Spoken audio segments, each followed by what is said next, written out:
അപ്പം നമ്മൾ പൊയ്ക്കൊണ്ടിരിക്കുകയാണ്. നമ്മളിപ്പം ആഗ്രയിൽ എക്സ്പ്ലോർ ചെയ്യാന്നുള്ളൊരു പ്ലാൻ അങ്ങ് മാറ്റി.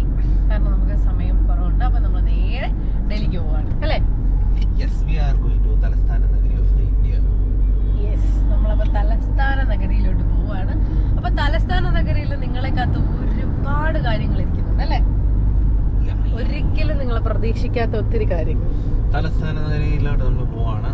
അപ്പൊ ഡൽഹിയിലോട്ടാണ് നമ്മൾ നെക്സ്റ്റ്. ന്യൂ ഡൽഹി അല്ലേ?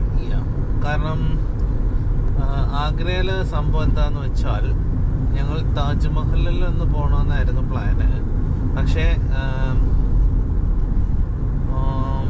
താജ്മഹൽ ഞങ്ങൾ പോയിട്ടുള്ളത് കൊണ്ടും സമയം വീണ്ടും അല്ലേ ടൈറ്റ് ആയതുകൊണ്ടും നമ്മൾ ഡൽഹിയിലേക്ക് പോകാമെന്ന് വിചാരിച്ചു.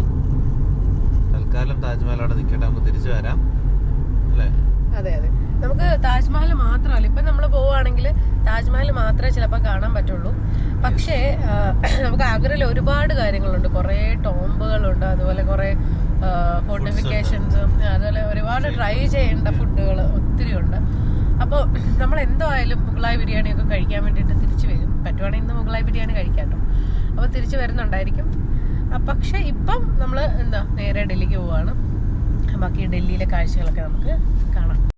അപ്പോൾ ഇത് ആഗ്രയിലെ ഒരു ഫേമസ് ആയിട്ടുള്ള ഹോട്ടലാണ്. അപ്പോൾ ഇവിടെ ഇതിൻ്റെ പേര് അലീം ഹോട്ടൽ എന്നാണ്. അപ്പോൾ ഇവിടെ മുഗളായി ഫുഡാണ് ഈ ഒരു ഹോട്ടലിൻ്റെ പ്രത്യേകത. അപ്പോൾ ഇവിടെ നല്ല ബിരിയാണീസും അതുപോലെ തന്നെ മുഗളായി സ്പെഷ്യൽ ഐറ്റംസും നമുക്ക് ഇവിടെ.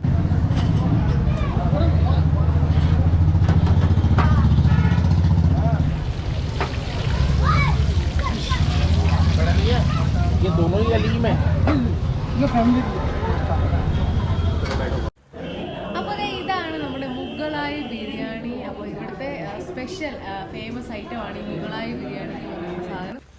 അപ്പോൾ ഇത് ഇവിടുത്തെ ഷീ കബാബും അതുപോലെ തന്നെ സാദാ കബാബും ഒക്കെയാണ്. അപ്പോൾ ഇത് ഇവിടുത്തെ ഒരു മുഗളായി ബിരിയാണി പോലെ തന്നെ ഫേമസ് ആയിട്ടുള്ള ഒരു ഐറ്റമാണ്. മസ്റ്റ് ട്രൈ ഐറ്റം എന്നൊക്കെ വേണമെങ്കിൽ പറയാം.